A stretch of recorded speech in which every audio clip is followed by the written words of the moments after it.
Moju su lađu vjetrovi odnijeli na pučini daleko, oluja malu mili, a oblaci nestanu kad more sunce poljubi.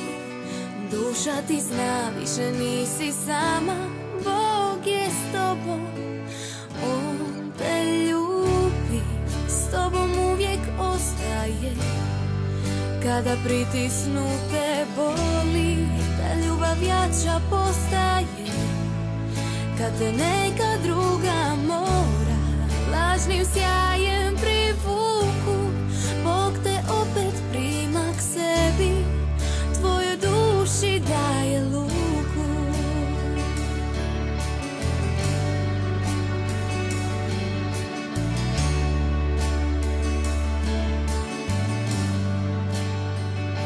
Kad tvoja se lađa u nemirnom moru izgubi, odbaci sa strah, odbaci tugu, Bog je s tobom, On te ljubi, s tobom uvijek ostaje.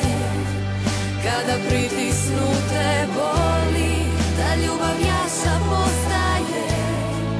Kad te neka druga mora lažnim sjajem privuku, Bog te opet prima k sebi, tvojoj duši daje luku.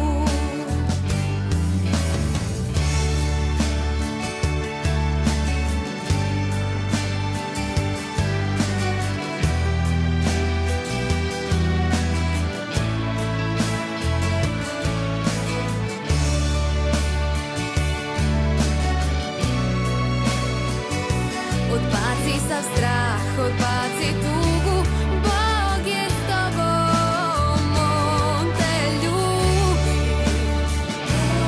On te ljubi, s tobom uvijek ostaje. Kada pritisnute boli, ta ljubav jača postaje. Kad te neka druga mora lažnim sjajem privuku, Bog te opet prima k sebi, tvojoj duši daje luku. On te ljubi, s tobom uvijek ostaje. Kada pritisnute boli, ta ljubav jača postaje. Kad te neka druga mora lažnim sjajem privuku, Bog te opet prima k sebi, svojoj duši daje luku. Bog te opet prima k sebi, tvojoj duši daje luku.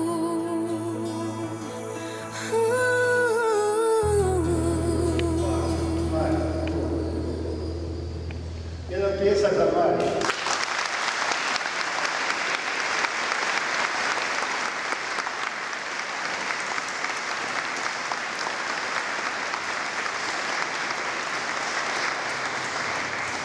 Ja bih trebao propovijedati, a Mariju. Ja bih trebao propovijedati, ali vi večeras u ovoj crkvi propovijedate. Vaša prisutnost, vaše svjedočanstvo je prava propovijed. Danas ste razmišljali o ovoj poslovnom tekstu, produbili ste ga ovdje se biti. Možda ja ne bih trebao nešto govoriti, ali ovo polazeći upravo od Marija i od vas, dozvolite mi da nekoliko riječi ipak kažem. U čemu je ta Marija otvorila? U čemu je ta vaša otvorila? U tom što usprkos određenim poteškoćama života, pitanjima koje vam se nameću kao što se nameću i drugim mladima vašeg vremena, pitanjima koja vas dovode u situaciju ono, a mi se nadasmo da je On taj okrenuli leđa Isusu, nego ste nastavili svoj put s Isusom. Niste počeli graditi svoj svijet bez Isusa, nego ste nastavili graditi svoj svijet s Isusom.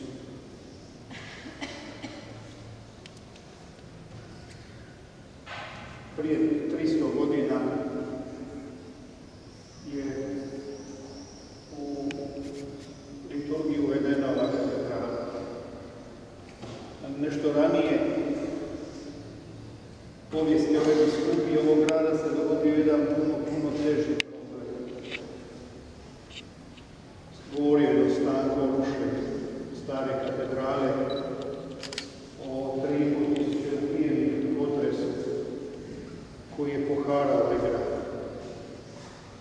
To je bila ona situacija u kojoj su se našla ona dvojica učenika za ovaj grad. Zašto smo vjerovali? Zašto smo se nadali? Zašto smo gradili? I sigurno su naši očevi promišljali tad imali smisla. Ali srećom, kao i ova dvojica na putu,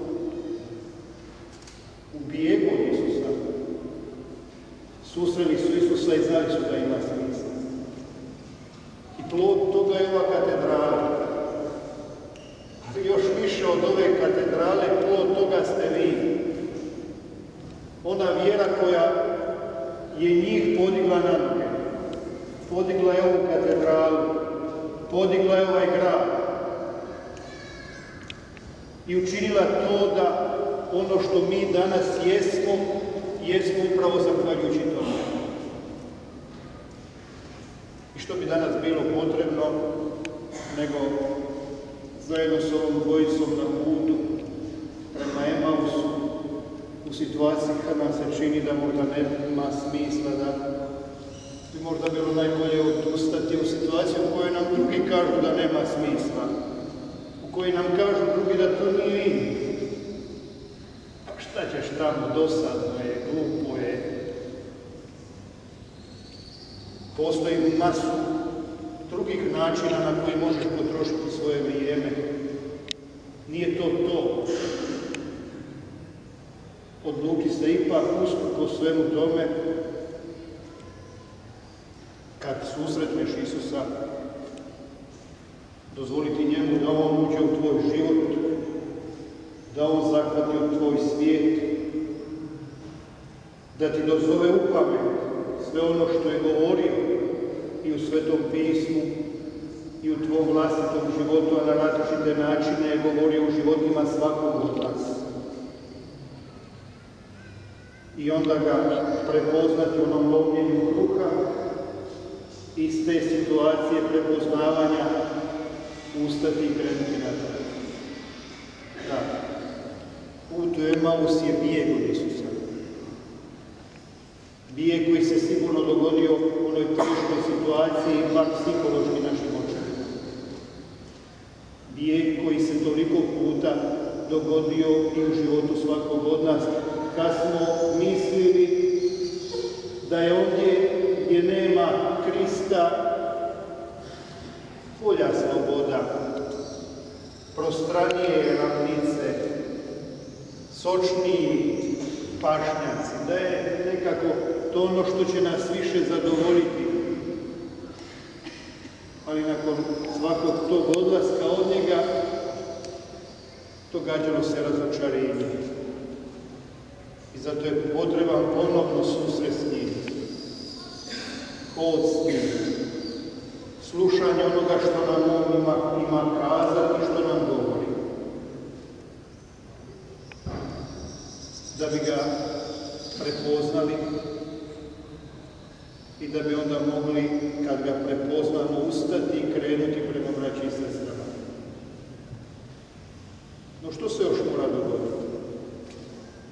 Što je potrebno da se dogodi da mi, kršćani ovog trenutka, vi mladi ovog trenutka, uspijete doista u Isusu Hristu prepoznati onoga koji daje odgovore na pitanje pitanja koja vas muče, koji daje izlaz iz situacije koja vam je teška,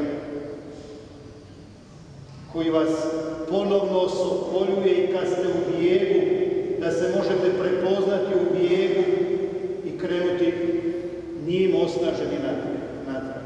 Što je to što nam je potrebno? Drugo čitanje progovorilo o tome.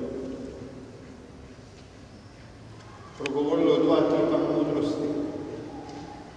Mudrosti ovoga svijeta, koja misli da je sreća u onom imati sve odmah i sada, zadovoljiti sve svoje želje. I mudrost Isusa Krista koja je ludost za ovaj svijet, koja znači odricanje, koja znači križ. Čini se da je poželjnije i bolje imati ovu mudrost svijeta. Imati sve odmah i sada, ničega se ne odricati. Ali dugoročno ne uspijeva. Evo, pokušajte malo dočarati sebi. Jeste li u školi kad ste imali ispite i kad ste odlučili taj ispit položiti na način ovako ćemo, važno se zabaviti, malo ćemo možda i prošvercati, ne znam na koji način dođu do rezultata. I na način kad smo sjeli, ugrijali stolicu, dobro se potrudili i onda dobili rezultat koji zaslužuje. Ovo je bio križ. Nije lako sjesti. Ništa se ni u športu, ni u glazbi, ni u glumi, ni u životu ne može postići bez truda, bez žrtve. A nama danas nude nekako drugačiju logiku. Da je moguće život proživjeti zabavljajući se, trudeći se oko toga imati, a ne oko onoga biti. Da se treba pustiti struji, da nas vodi ovdje gdje ona hoće, da se ne isplati plivati protiv struje. A Isus nam sa svojom mudrošću križa, koja je ludost za ovaj svijet, kaže da je drugačije. Da je drugačije u svim situacijama, da je drugačije u životu. Da ništa što se postigne sad i odmah, bez truda i muke, nema vrijednosti. I da nas ništa od toga neće i ne može usrećiti. Dade nam trenutno zadovoljenje. Nešto smo uzeli. Ali ne daje nam potpuno zadovoljenje jer nismo dali. A samo ono što se daruje do izgledanja. Evo mi je drago što ste vi danas, ne znam koliko mladih u vaše dobi, možemo nabrojiti u Dubrovačkoj biskupiji, za veliku većinu tih mladih koji će večeras naći drugačije načine izlaska u skladu s ovom logikom svijeta i koji sigurno smatraju da ste vi, koji ste danas došli ovdje u naš grad Dubrovnik, koji ste trčali po gradu, slažući ovu sliku, ali ovdje je prisutna velika simbolika u izgradnji ove slike, jer ste vidjeli da ne može pojedinac sam sagraditi, ali da zajednica ne može bez pojedinaca. Dakle, da svi gradimo. Evo, oni su sigurno smatrali da ste vi ludi, da večeras ovo vrijeme ovdje sad slušate ono što biskup govori, da je to ludost. Mogli ste se zabaviti, mogli ste vi sjediti negdje u nekom kafiću, nekom društvu, možda ste mogli biti u nekakvoj šetnji, možda nekakvoj partiji nogometa, izići s prijateljicama, da, Mariju ispunja u Facebooku, mogli ste lajkati u Facebooku, Dakle, oni smatraju da ste ludi. Ali nije važno što oni smatraju. Važno je što smatra Krist. A Krist u vašem dolasku ovdje vidi pravu ludnost. U vašem dolasku ovdje danas vidi pravu snagu ove biskupije. U vašem dolasku ovdje vidi mogućnost da ova katedrala koja je bila sagrađena na vjeri naših predaka, a katedrala je simbol ove žive crkve, bude nastavila svoju izgradnju i u vremenima koja slijede, jer vi ste naša budućnost. Vi ste budućnost ove crkve. Vi ste budućnost ove katedrale. Zašto je važno ovo?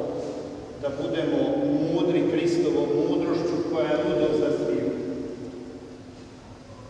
Zato samo što tako možemo nastaviti graditi katedralu, graditi našu crkvu. Prekrasna ona slika iz dijela apostolskih koja opisuje prvu crkvu. Dok sam razmišljao što ću vam govoriti, padalo mi je na pamet, pa možda bi mogao i reći odmah na početku, komu ovo govori Sveti Luka? O kojoj to crkvi govori? Nismo li mi to danas ovdje u ovoj našoj katedrali, niste li vi danas ta crkva koja je postojana u vjeri, koja dijeli sve zajednički ste tako izgradili ovu crkvu? Nije li to naš opis? Jest i naš opis. I opis je one prve crkve. Ali opis je kakva bi trebala biti svaka crkva. Postojani u ljubavi, da im je sve zajedničko, da se vole, međusobno da dopunjuju. Po tome smo privlačni. Kad toga nema ni privlačnosti. Nema onoga što je govorio Isus prošle nedjelje, a Dormanin je također spomenuo, prepoznavanja po ljubavi. I to kakvoj? Onakvoj kakvom sam ja ljubio vas. Evo, mislim da je ovo put koji trebamo danas napraviti i koji će nam onda omogućiti da se s Kristom u sebi vratimo u Jeruzalem. Ondje gdje smo ostavili braću i sestre i da im posvjedočimo svoju vjeru. Dakle, pokušajmo doista u ovom današnjem susretu koje možemo zamisliti kao Emaus, susresti najprije osobno Isusa Krista. Onda tog Isusa Krista kojega smo susreli, pokušajmo komunicirati drugima kraj sebe. Da bismo svi postali ponizni do te mjere da on u nama može izrasti, da on u nama može izvesti međusobno povezivanje kako bismo i pojedinačno i svi zajedno bili sve više njegova slika. I onda s tom slikom uskrsloga krenimo dalje. Krenimo u svoje životne situacije, u nošenju svojih životnih križeva, krenimo u svoje obitelji, škole, a krenimo svi zajedno kao biskupijska crkva prema onome što nas očekuje sljedeće godine, a to je nacionalni susret Hrvatske katoličke mladeži ovdje u Dubrovniku koji će se dogoditi pod geslom na slobodu pozvanja. Geslo ovog susreta je međutim drugačije. Ono je hodajmo, gradimo, ispovjedajmo. Danas smo hodali i nastavit ćemo hodati. Danas smo gradili, ovo je samo simbolika, nastavimo graditi kako bismo doista i svojim riječima, ali još više svojim životom mladih kršćana kojima nije lako, ali koji imaju više mogućnosti nego su imali mnogi drugi ispovijedati Isusa Krista i vjeru u njega. Amen.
Oko 500 mladih iz svih dijelova Dubrovačke biskupije okupilo se u subotu 4. svibnja u Dubrovniku na biskupijskom susretu mladih, koji je započeo na Stradunu ispred crkve Svetog Vlaha, a odvijao se po crkvama Dubrovačke povijesne jezgre i zgradi Sjemeništa te katedrali Gospe Velike, koja ove godine slavi 300. obljetnicu blagoslova. Ispred crkve zaštitnika Dubrovnika mlade su pozdravili pročelnik Vijeća za mlade don Marin Lučić i katedralni župnik dr. don Stanko Lasić, koji je istaknuo kako su upravo mladi budućnost ovoga grada, koji njihovim dolaskom oživljava i doživljava svoju renesansu. Kroz katehezu u 27 radionica, čiji temelj je bio evanđelski događaj o Isusovom ukazanju učenicima u Emausu, mladi su kreativno pokazali svoje razumijevanje poruke. Katehezu su vodili vjeroučitelji, studenti teologije, animatori i aktivni vjernici laici iz Dubrovačke biskupije, njih ukupno 54. Kako je geslo susreta bilo hodimo, gradimo, ispovjedamo, prema riječima pape Franje, mladi su kroz igru tražili po dubrovačkim crkvama dijelove slagalice, od koje su onda zajednički izgradili cijelu sliku, Dubrovačku katedralu s brojem 300. Uslijedilo je pokorničko bogoslužje, ispovjed te euharistijsko slavlje koje je predvodio dubrovački biskup monsignor Mate Uzinić. Zanosno i radosno pjevanje animirao je biskupijski zbor mladih, a čitači u liturgiji su bili predstavnici svih 5 dekanata. Za prinos darova mladi su uz ostalo na oltar donijeli i veliki drveni križ kojeg su dobili na posljednjem nacionalnom susretu mladih u Sisku, moleći na taj način Gospodina da blagoslovi, pomogne i usmjerava sve pripreme za susret Hrvatske katoličke mladeži u Dubrovniku 2014. godine. U večernjim satima na igralištu Biskupijske klasične gimnazije Ruđera Boškovića mladi su pokazali pjesmom, plesom, smijehom, skečevima i glazbenim izvedbama svu ljepotu zabave zdrave mladosti. Istoga dana prije podne u sklopu susreta na Ilinoj glavici održana je završnica Katoličke malonogometne lige. Pobjedila je župa Svetog Mihajla Lapat, koja je dobila i nagradu za fair play. Najboljim igračem proglašen je Ante Daničić iz župe Svetog Križa iz Gruža.